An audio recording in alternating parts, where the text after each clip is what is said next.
les animations stop motion, image par image. C'est un outil incroyable et ce qui est vraiment génial, c'est qu'on peut les réaliser avec un minimum de ressources. Donc, généralement, un Chromebook ou un ordinateur portable Windows, c'est tout ce que vous avez besoin. Mais si vous désirez aller plus loin, faire plus, faire mieux, c'est aussi possible de le faire.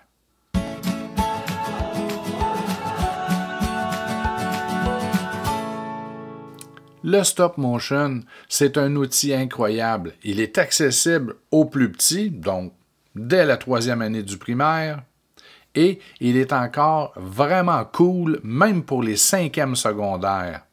Donc, pourquoi se passer d'un outil aussi génial? Mais, généralement, le stop motion n'est pas la finalité. C'est un outil. Donc, on veut garder ça simple, on veut que les élèves y arrivent sans difficulté, parce que la priorité va au contenu. Donc, c'est la raison pour laquelle, dans les outils que l'on propose, le Chromebook fait très bien l'affaire parce qu'on peut réaliser une animation image par image en quelques minutes avec les outils intégrés ou qui sont dans Favoris CSS. Donc, ça se fait rapidement, relativement simplement avec 2 ou 3 manipulations. Ils ont tous les guides, de toute façon, les élèves, pour y arriver, et vous aussi.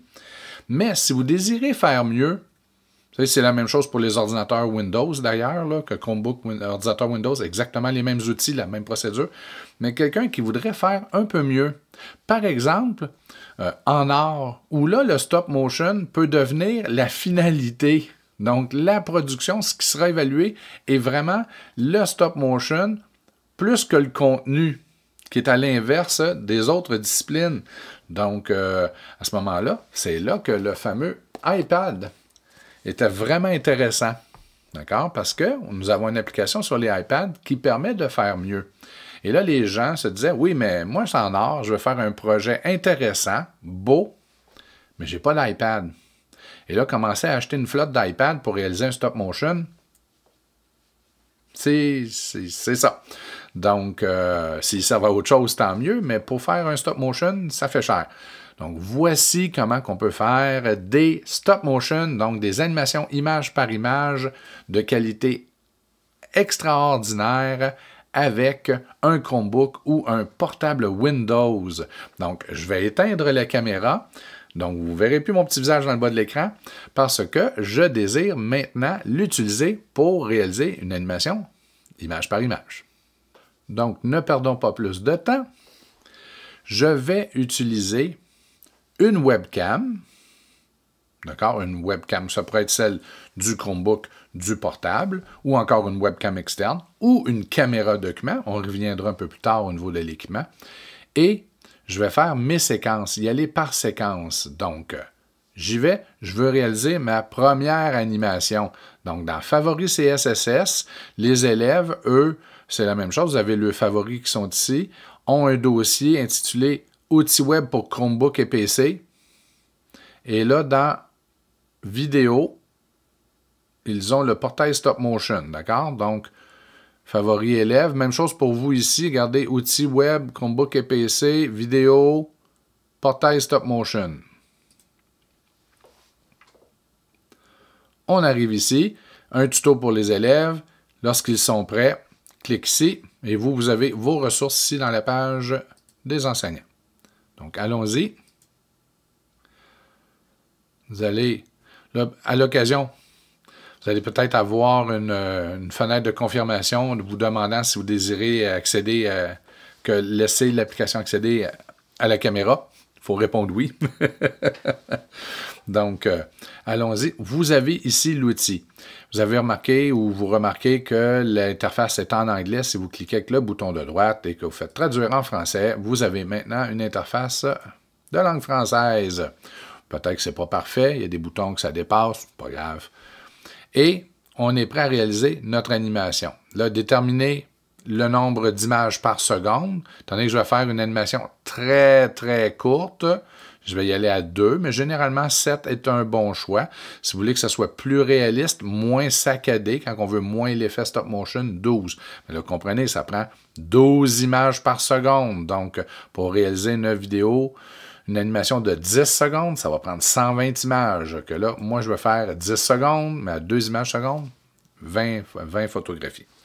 Donc, je pourrais utiliser la caméra intégrée au Chromebook à l'ordinateur. Je pourrais utiliser une webcam externe, donc on aurait la liberté de replacer comme on veut. Une caméra document, donc c'est possible. À vous de choisir. Ça pourrait même être un appareil photo à la limite que l'on branche à l'ordinateur et qui peut être utilisé en mode webcam, donc vérifié, ou une GoPro, peu importe. Vous avez des options. Donc, allons-y. Je vais prendre mon personnage préféré, Gumby. Donc, pour les gens qui ont un peu plus d'expérience, ça fait des décennies qu'on ne le voit plus à l'écran, mais ça n'était des dessins animés en stop motion, et on s'en rappelle encore plusieurs décennies plus tard. Donc, je vais réaliser une animation stop motion vraiment de base. Donc, je vais rester dans l'écran, mais regardez, vous avez Gumby. Je fais capturer. La première fois, il faut absolument peser sur le bouton.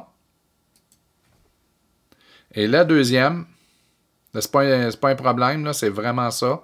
2, 3, regardez, je vais virer Gumby.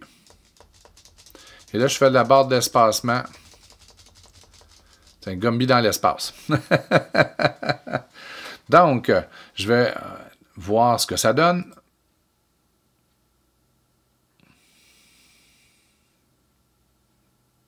Et voilà. Donc, la première fois qu'on veut faire capturer la première image, on doit y aller à la souris, mais ensuite, on peut utiliser la barre d'espacement pour répéter l'action. OK? Et voilà.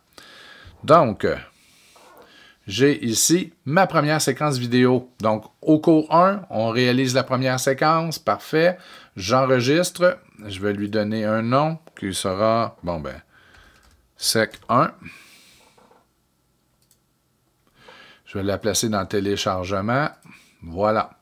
Imaginons maintenant qu'on ferme tout. On revient au cours numéro 2. On va faire une seconde séquence.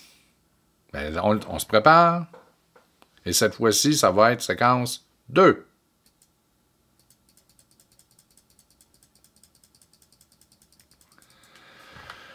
J'ai ma deuxième séquence de réaliser. J'enregistre. Séquence 2. Assurez-vous que les élèves utilisent le même Chromebook, parce que la séquence va être sur l'ancien Chromebook. Séquence 2. Là, quand on enregistre, l'idéal, ce serait que l'élève enregistre dans son Google Disk et non dans le dossier téléchargement, mais là, j'utilise un ordinateur. Donc, voilà, j'ai ma seconde séquence. Je ferme. Je reviens au cours numéro 3. Je fais ma troisième séquence. Bon, il va vraiment qu'un gros projet.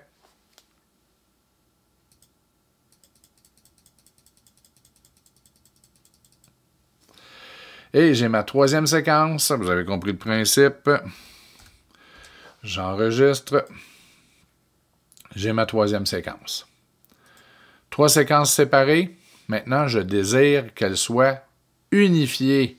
Bien, on peut le faire en ouvrant Stream. Moi, j'ai déjà fait mon raccourci, mais on peut y accéder par les outils de Microsoft 365. Donc, allons-y avec Stream. D'ailleurs, ça serait une bonne idée. Ah, bien, il est aussi dans Favoris CSS. C'est vrai, c'est vrai. Dans Outils pour Chromebook et PC, quand on va dans Vidéo, vous avez Stream qui est ici. Donc, vous pouvez y accéder. Et c'est dans Stream qu'on va faire notre montage. En réalité, pour être plus précis, projet vidéo, ça va être Clipchamp. Donc, 4e cours, vous dites aux élèves, vous prenez les 3 morceaux, vous les mettez ensemble, vous faites une production intéressante.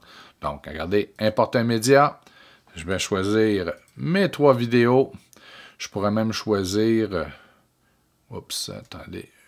une illustration. Voilà. J'y vais.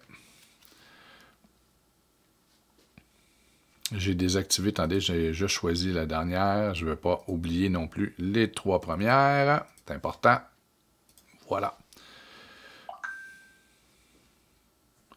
J'ai ici mes 4 fichiers et maintenant, regardez, je mets sur ma ligne du temps.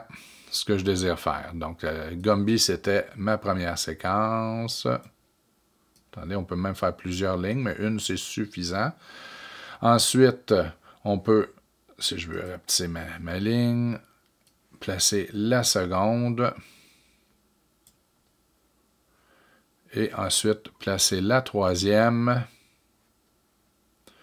Je veux avoir des beaux titres. Ben pourquoi pas? Là, on pourrait renier nos séquences comme on le désire. Et voilà. Si on a des ajustements à faire, on peut le faire. Et là, je vais ajouter du titre. Ben, j'ajoute du texte. Donc, regardez, j'ai des choix. Ah, moi, j'aime bien celui-ci. Donc, j'ajoute un titre. Allez, je vais placer la tête de lecture ici. Et là, inscrire mon titre.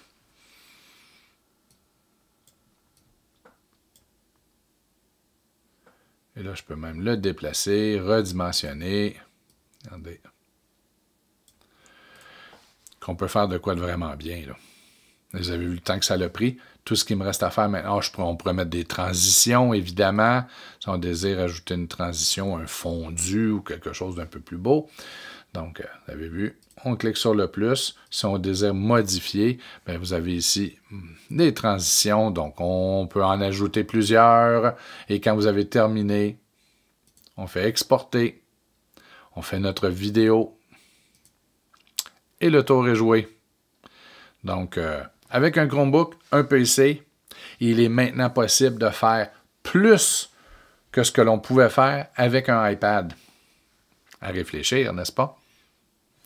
Donc, allons-y maintenant pour peut-être voir certains équipements qu'on peut vraiment utiliser. Là, je vais prendre autre chose que le petit visionneur de l'application Stop Motion. Si vous désirez faire plus que le stop motion de base, bien, généralement, l'animation de base dans l'outil de stop motion, c'est tout ce qu'on a besoin. Une fois qu'ils ont leur fichier qui est très petit, ils peuvent vous le retourner de multiples façons. L'idéal, c'est d'avoir un environnement numérique d'apprentissage, soit d'avoir Teams ou Classroom, il vous renvoie et c'est terminé. Si vous désirez vous lancer dans un projet de plus longue haleine, donc échelonné sur plusieurs périodes ou sur plusieurs semaines, alors ils peuvent créer des séquences avec cet outil-là et par la suite les unifier à l'aide de Microsoft Stream ou d'un autre outil. Mais si vous désirez faire plus, l'iPad, c'est une très bonne solution. D'accord? Ça a toujours été pour créer merveilleux, mais sachez que les iPads qui s'ouvrent lorsqu'on s'en sert, qui ne sont pas multisessions, ne sont peut-être pas les meilleurs outils pour réaliser un stop motion sur une longue période. Donc, si vous avez des iPads multisessions où les élèves doivent entrer leur identifiant et un mot de passe, ça c'est mieux parce que ça donne accès au nuage. Ensuite, l'outil qu'on retrouve le plus souvent dans les écoles, c'est définitivement le Chromebook. Le Chromebook fait très bien l'affaire. D'accord? En particulier qu'aujourd'hui, plusieurs des Chromebooks que nous avons sont même outillés d'une ou de plusieurs caméras web qui sont même de meilleure qualité que la caméra qu'on retrouve sur un iPad. À réfléchir, hein? Donc, par exemple, sur le Chromebook ici, j'ai une caméra, je crois que c'est 2 points quelques K. C'est déjà trop pour un stop motion, mais nous avons d'excellentes caméras. Si vous utilisez un ordinateur Windows, bien, la caméra est amplement suffisante pour faire votre stop motion.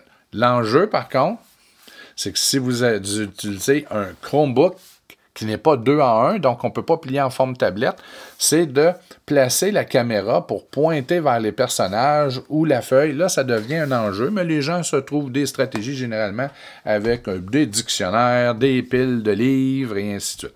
D'ailleurs, c'est la même chose, c'est le même enjeu lorsqu'on veut positionner la caméra du iPad correctement. On va l'accoter contre une pile de livres là, si on n'a pas un trépied et des supports. Mais pour éviter cet enjeu-là, si vous utilisez un Chromebook ou un ordinateur, vous pouvez utiliser une caméra web externe et vous n'en avez pas besoin de 10. Vous en avez besoin d'une parce qu'on prend beaucoup plus de temps à planifier le stop motion, à scripter le stop motion qu'à le réaliser.